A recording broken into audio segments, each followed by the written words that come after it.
Good afternoon, folks. It's Robert Chappell, Executive Editor of Madison365 with your daily update for today, which is Monday, November 29th.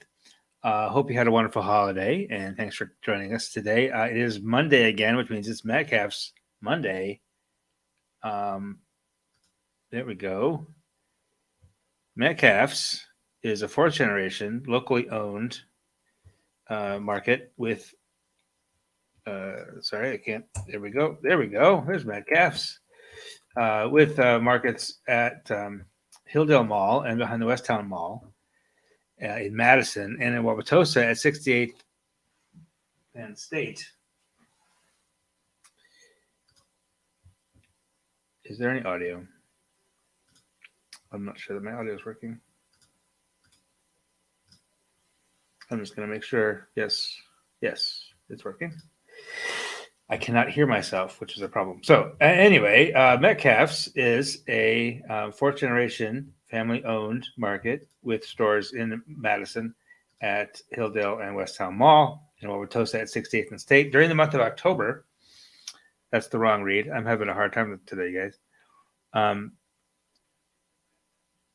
If you're tired of Thanksgiving leftovers, I'm not yet, for the record. But if you're tired of it, it's time to check out Metcalf's Sustainable Seafood Department. You find an incredible selection of seafood with fresh deliveries coming in 6 days a week. And you can order for pickup or delivery at shopmetcalfs.com anytime, which you might want to do because there definitely is still a pandemic. And it's going to get worse because there's a new variant. Here's what we know about Omicron, which I'm sure you heard about over the Thanksgiving holiday. I don't think it's anything to panic about yet. There's a lot of data to come in. It was discovered in South Africa.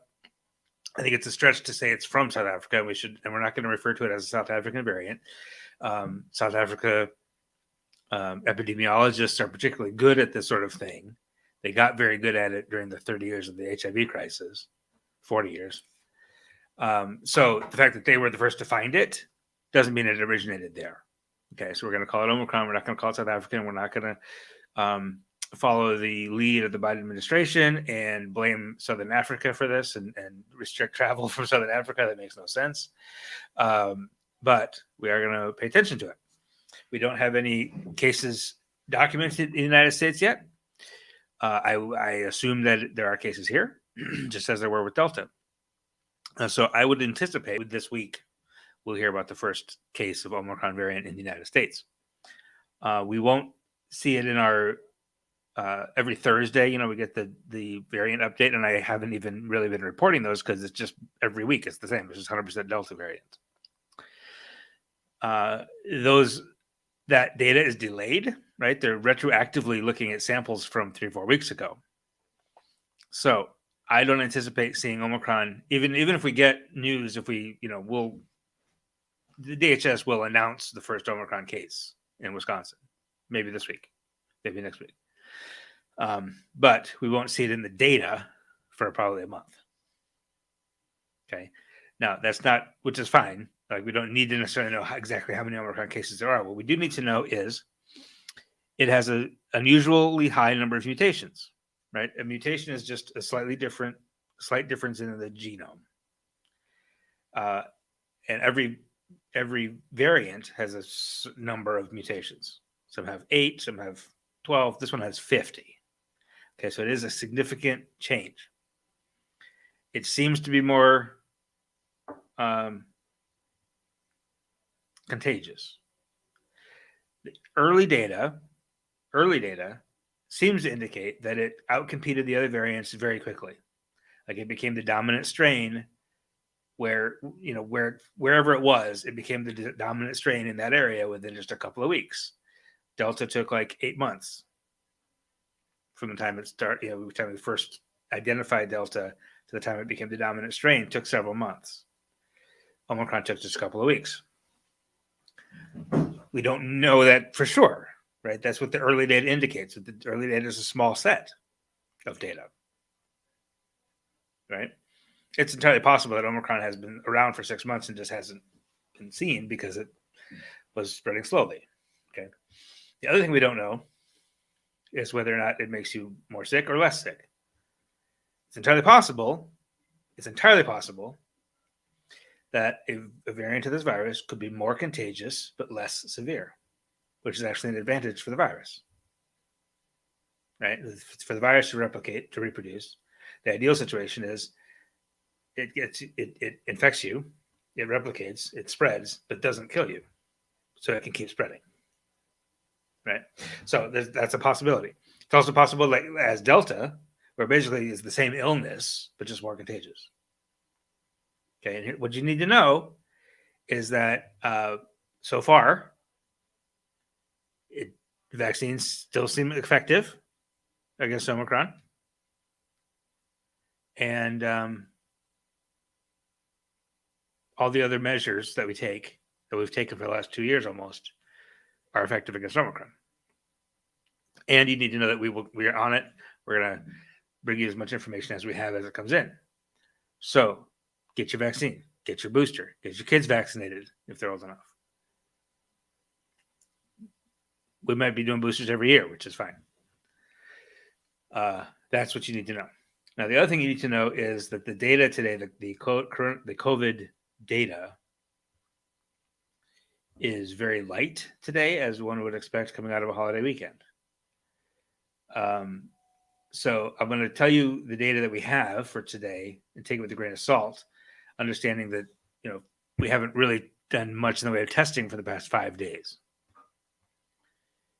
So all these numbers are a little bit artificially low and subject to revision, right? Because there's probably some tests that took place over the holiday break that haven't been processed into the data yet. Okay, on both negative and positive tests, which will affect the positive test rate. So today, we're looking at 1,863 new cases, bringing our 7-day average to 2,622, which is lower than it was last week. Last week was over 3,000, right? Again, that could be artificially low based on lack of testing over the holiday. So grain of salt, number one.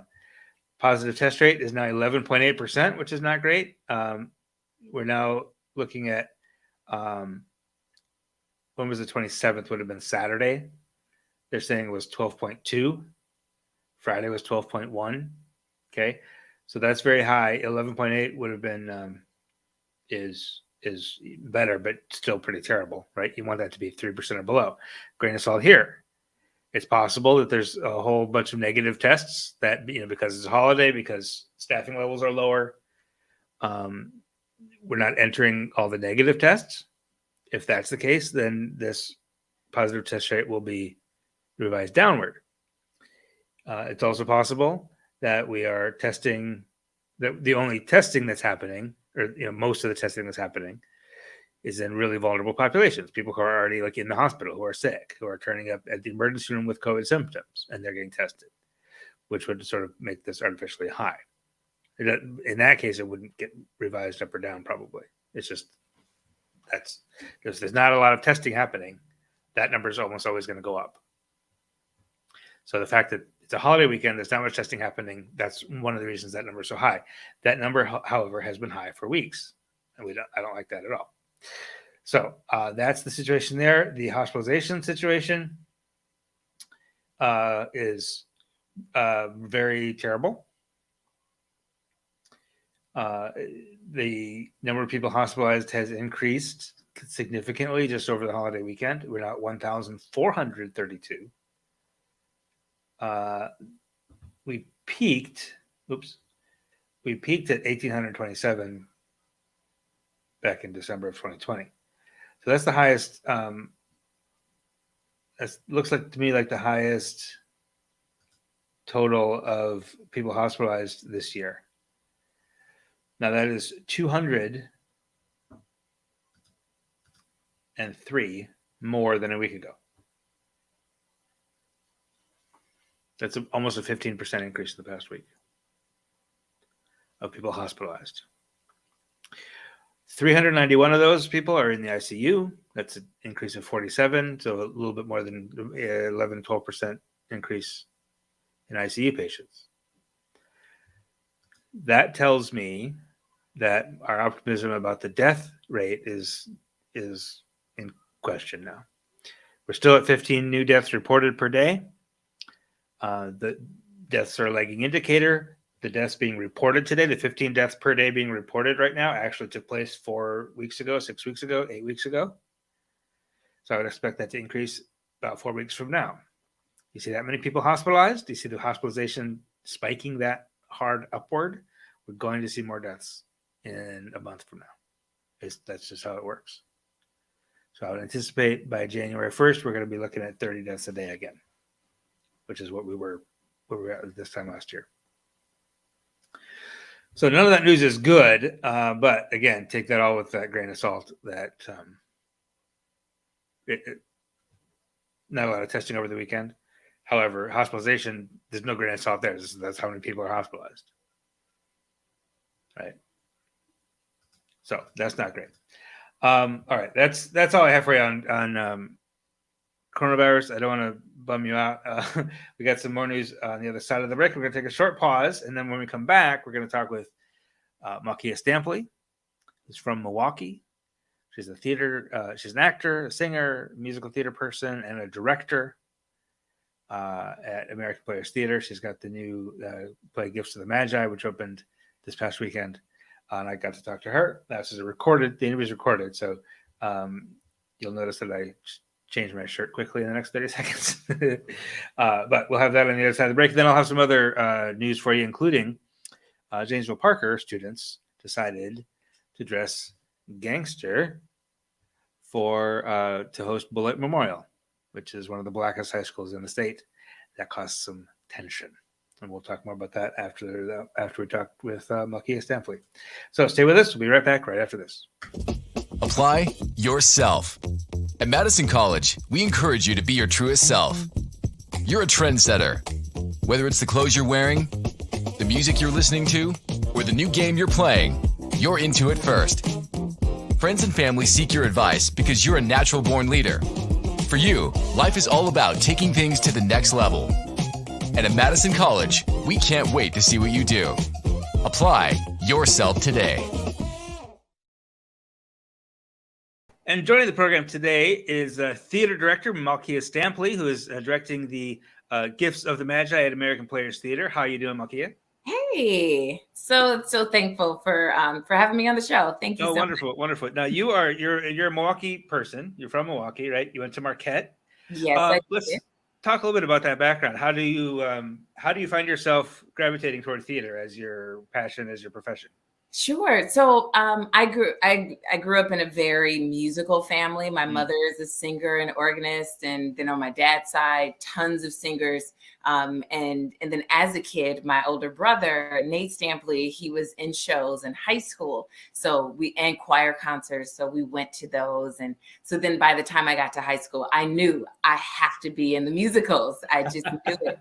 Not knowing that it would just grab a hold of me. And then I fell in love with it at age 14, and I've been doing it ever since. That was just it, huh? That was it. It really was. Now you're coming to us from Chicago. You recently joined the Goodman Theater there as a producer. Yes. What's that experience been like? Oh man, I'm learning a lot. I just started in October. So being reacquainted with Chicago, where I kind of got my big push in my career years ago. So it's great to be back here, but still close to Wisconsin, because I still love working in Wisconsin. So it's great. It's great. Well, let's talk about a little bit about the theater scenes you worked in. I mean, Milwaukee and Chicago. Are there noticeable differences between the scenes? Milwaukee and Chicago, and then we'll get to the very different scene down in Spring Green, Wisconsin in a minute. There definitely is a difference. One, Chicago is just bigger, so you have very clear, distinct, I'd say, classes of theater. Your multi-million dollar theaters, all the way down to several, many community theaters or storefront theaters, they're called here. So there's just a lot of many different opportunities to just to learn the craft at any level that you're at.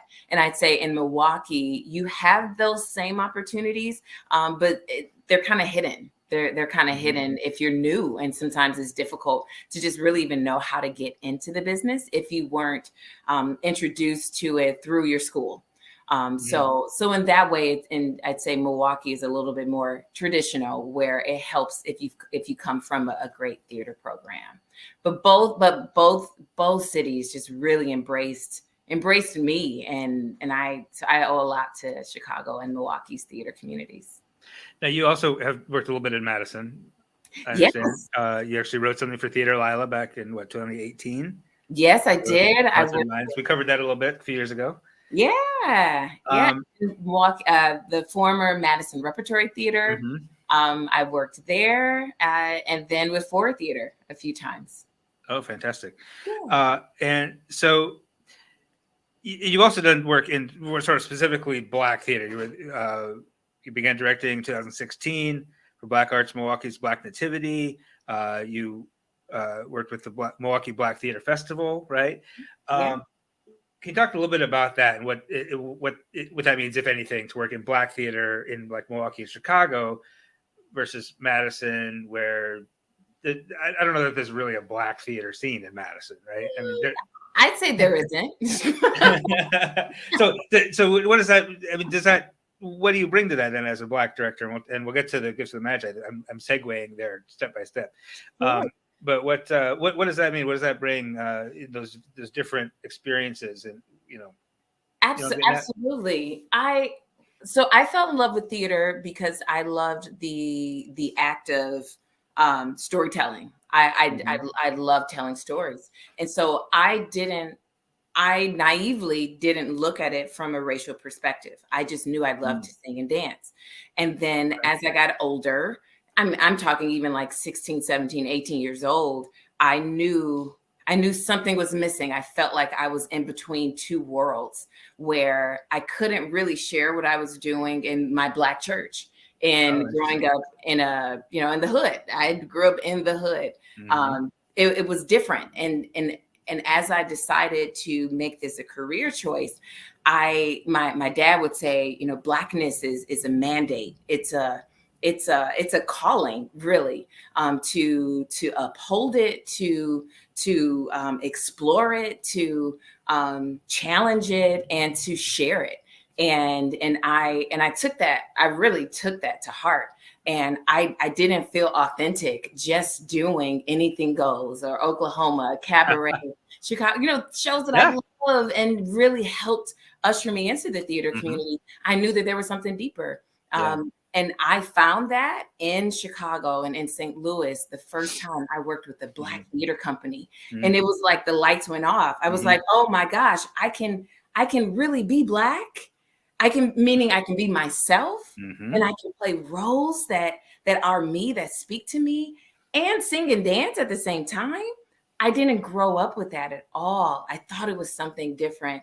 And I never turned back from that. And that's what I really am thankful for Chicago for showing me that I don't have to abandon my Blackness. And if anything, I can celebrate it. And that's what I've literally been doing ever since. And yes, it may not be a Black show every single time, but I'm always thinking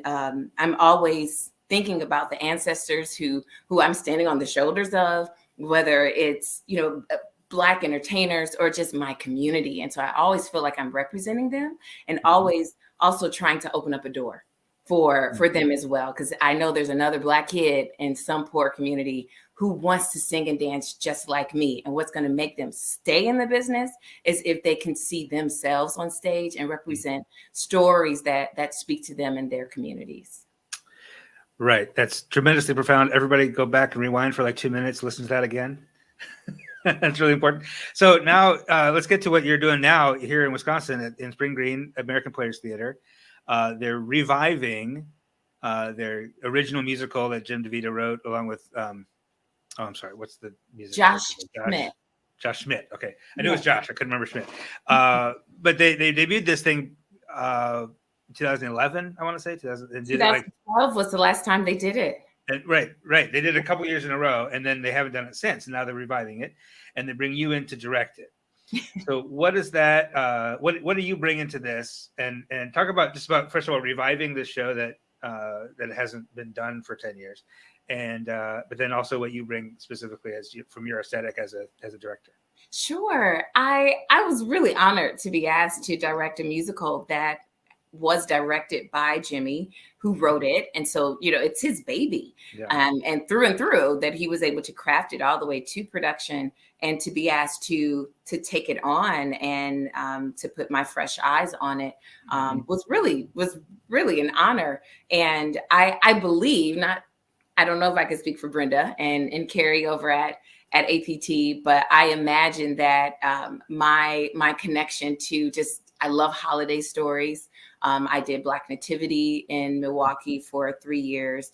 I helped put that production up. Christmas Carol, Milwaukee Rep, before that for a couple years. And then I started with Black Nativity in Chicago. So, and musical theater is my wheelhouse. That it's what I know. It's where I started.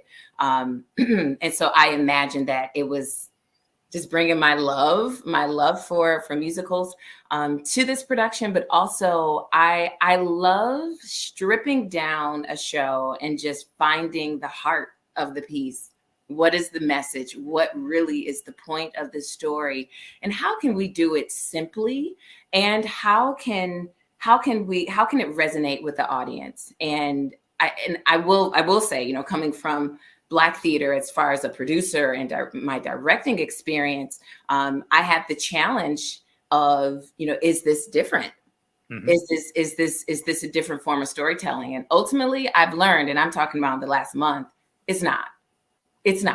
I'm the same Malkia in the room. And as long as I have storytellers who are open and willing to go on that journey of what is this story and how can we have a little bit of fun, but a lot of depth, then I don't care who you are. And that became quickly apparent working with the masters over at APT with their core company members. Mm-hmm. And we brought a lot of soul to it, meaning just the deep soul searching of what's important during the holidays. That's always my question with holiday stories. And I know, we talk about the gift giving and cash cows for theaters and, all of that. And I just felt like this one was different because they don't do it often, because the audience, they aren't going to know these shows, but they're going to relate to this story, I think, more than any other time coming out of this while being in this pandemic.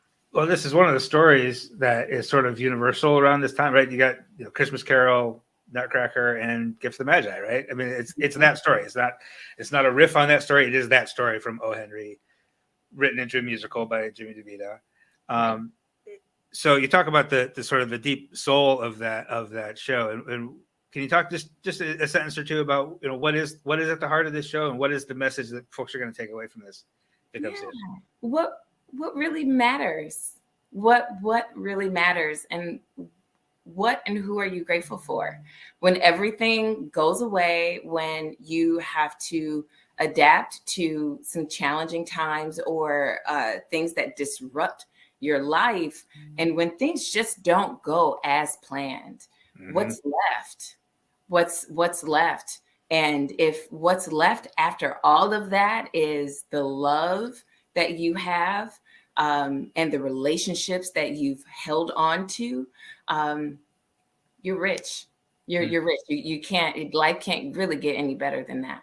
Yeah, let's touch on that a little bit. You talk about disruptions and stuff. This is our second consecutive holiday season in a pandemic, right? How has it been for you? I've talked to a few other folks about this, but just being in the performing arts, trying to weather this whole thing, and has that experience changed what you brought to this show? Is this show different in 2021 than it would be in 2019? 100%. No doubt. This, we need another 2 hours. I'm just saying. To talk about, oh my gosh, what it did to my family. My husband and I are freelance artists. Yeah. So it just, everything went away within a matter of days. Everything as far as opportunities and contracts, things that were promised, it all went away. And so we were really asking ourselves that question. We were in New York trying to start a new chapter, and the pandemic brought us back to Milwaukee. And we literally were looking at it ourselves and our kids and saying, what really matters? What really matters is you and this. That's it. That's it. And I've always been, I feel like, aware and in tune with those kind of deeper meanings of life and purpose. But it's a lot different when you, and in some ways we're still clawing our way out of that mess, out of that, that uncertainty, and bringing that to the table. I'd say all of us brought that to the table. All of us, everyone in the room, because I'd say nearly everyone in the company are also freelance artists. So we were all just, it's sweeter, I think, than it would have been before. Maybe before it would have been a lot more glitz, glam, snow falling from the sky, and those kinds of things. And you'll get the same joy.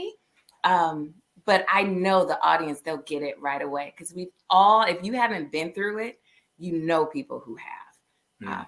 So it hits right away. No doubt. I will say this is not this interview is a news interview. It's not a advertisement or anything like that, but American Players Theater does advertise with us. And we've been talking to them for years about their real intentional efforts to diversify, right? To diversify their core company, diversify their offerings, and to diversify their audience. And is this the first time you're working with them, first of all? Kind of. I directed the Mountaintop, the streaming reading production, I'd say a year ago. I did that, and I've done as an actor. I did one of their Winter Words series as well, and my husband has worked there multiple times on stage. So I have in relationship with them, but my first time working. So what can you say about this company and its commitment to that? To diversity, and not just diversity, but inclusion and embracing different cultures, and just it's not an easy thing to necessarily decide to do in Spring Green, Wisconsin. But what have you seen in terms of the company and its growth in that direction? I'm so pleased with what they're doing, and they're walking the talk, and it's difficult. They're welcoming the difficult conversations, even conversations that I've shielded myself from, because sometimes as a Black performer or artist, you got to survive. And so I can't talk about the difficult stuff every day, all the time. Oh my gosh, I'd want to have some fun too. I just do. But they're willing to do that, and they're ready for those conversations. And we started rehearsals first day talking about, what is racism? What are we accepting and not accepting? When can we hit the brakes? When you're not comfortable, let us know. They have practices and very intentional protocols and things in place. And so right away, they're setting those expectations and making it clear, not assuming that everyone is welcoming and loving diversity. They aren't assuming that. And I think that's the important part. It's easy as artists to think that we're all leaning towards one political view or one type of belief. And it's just not the case. But what we are going to be clear about is, if you're working here, we all have to agree to respect each other. And this is what respect looks like. Breaking it down. And if you violate these things, or if we are in question about your intentions, we can call you out on it. And we're making that very clear.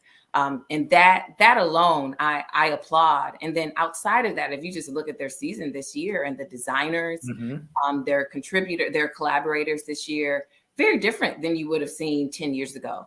So I applaud their efforts, and I know that it'll just keep growing. Very happy about it. Well, Malkia Stampley, I really, really appreciate you giving us so much of your time, and best of luck and congratulations on the show. It opened this past weekend. It runs through December 19th, and tickets are available now at AmericanPlayers.org. Malkia, thank you and happy holidays. Thank you. And we thank Malkia Stampley for joining us again. That show opened at American Players Theater in Spring Green, Wisconsin. This past weekend, runs through December 19th. Tickets available at AmericanPlayers.org. A couple other things to mention today. We've got this interesting little story that popped up over the weekend. I don't know if you saw it Thursday morning. It was Thanksgiving Day that I posted it, because that's what happens. And when news happens, we do it. I don't know how well you can see this. I'll bring this a little bigger here. Janesville Parker. I don't know. Kids do this now. Apparently, this was not a thing when I was in high school, but I don't think it was a thing when my older kids were in high school either. 7, 8 years ago. But apparently, kids now have themes, have like dress up themes for basketball games. And for some reason, Janesville Parker decided that the theme on last Tuesday night would be gangster. And it just happened that the team they were playing was Beloit Memorial. If you don't know, Janesville Parker is 71% white. Beloit Memorial is 33% white, 22% black. And also, unrelated to that, has a significant gang violence problem. So when the student section turns up looking like this in their white beater tanks and their hats on backwards and their jeans all saggy and they have gold chains on and they have do-rags on and they're all white kids trying to look gangster, the Beloit Memorial basketball team took exception. Now, there are 12 members of the basketball team from Beloit Memorial. 10 are black, 1 is Latina, and 1 is white. The white member of the team is a senior. She's the captain. She took it on herself to write to the Beloit Memorial, to the Janesville Parker administration after the game, and expressed that this was unacceptable. That the Janesville Parker student section was making light of gang violence, which is a significant actual problem in Beloit. She talked about having classmates just go missing because they're in the hospital because they got shot in a gang dispute, or they're in prison because of a gang dispute, or they're dead because of a gang dispute. And she just didn't think that was appropriate to make light of in a student section theme night. Nor is it appropriate to appropriate black fashion because you think that's how gangsters dress. So that was Tuesday night. We reported that Thursday morning. And then today, I followed up. At the time, of course, it's a holiday weekend. I'm trying to do this story on a Wednesday night. This happens a lot. I become aware of this on Wednesday night about 6 o'clock. I'm working on it. I'm trying to talk to people. I'm trying to figure out what actually happened. Because strangely enough, what you see on social media isn't always the full truth. So I'd actually talked to some people who were there. And that took me till about midnight on Wednesday. And of course, emailing school officials on a Wednesday night before Thanksgiving, of course, they didn't respond. So that's not necessarily a reflection. That's not bad that they didn't respond. It's just Wednesday night before a holiday. What are they supposed to do? So I followed up today and asked if there was going to be any policy changes or anything regarding these theme nights. And they did let me know. And I've posted the update. It's on the site now, Madison365.org. The most recent story there is this update that Janesville Parker did issue an apology to Beloit Memorial. Now, the students didn't apologize. The students are in our Instagram account defending themselves, saying it's just a joke. But the administration, the athletic director, the girls basketball coach, and the girls basketball team all said, first of all, that some of the student leaders tried to change the theme, actually, which is something we also heard from the Beloit Memorial captain, that the Beloit Memorial players actually communicated to the Janesville Parker players and said, we hear that gangster is going to be the theme. That's not appropriate. And they did try to change it. And a lot of the students at Janesville went ahead and dressed gangster anyway. So Janesville Parker issued this apology, kind of explained that, and so they're going to use it as a teaching moment. And try to get a better handle on it going forward in the future. So that's the latest on that story. One other story I'll mention to you is that on December 11th, you get a chance to see the 8th annual pitch and launch event from CEOs of Tomorrow. This is a fantastic event. It's usually in person. This will be the second year in a row that it's online, but you can still make a dinner out of it because you can actually order. There's a couple of restaurants that are providing food for this. So you can, and if you go to Madison365.org right now, You can register for the event. You can order your dinner, and you can get ready for it. It's December 11th. It's these high school kids come up with a business idea. They launch a business, like for real. They launch a business. They sell some stuff. They make some money. They donate some of the money to a good cause. And some of them actually turn their businesses into real things. We've reported a couple times on Nabil Hamdan, who founded World of Bamboo. And he now makes bamboo straws and utensils, like reusable straws, reusable utensils out of bamboo, which is a fantastically renewable resource.